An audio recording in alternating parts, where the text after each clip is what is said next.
Hey everyone, welcome back to our channel Tech Tube. On today's video, I'm going to show you how to download songs on Spotify. It's very quick and easy, so let's get started.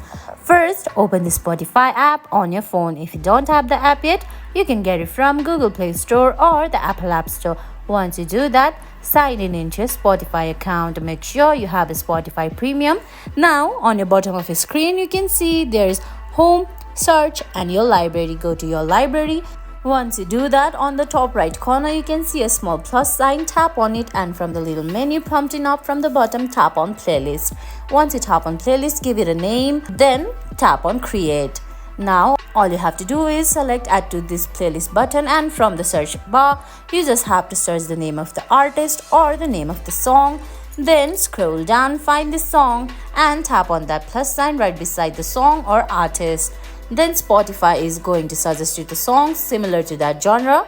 You can select multiple songs and add it to the playlist.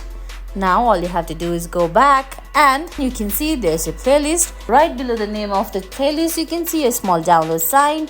All you have to do is tap on it and it's gonna start downloading your songs. And guys, that's it. That's how you download songs on Spotify. I hope you found this video helpful. If you did, please give it a thumbs up, leave a comment, subscribe to our channel and hit that bell icon. See you in the next video. Thanks for watching.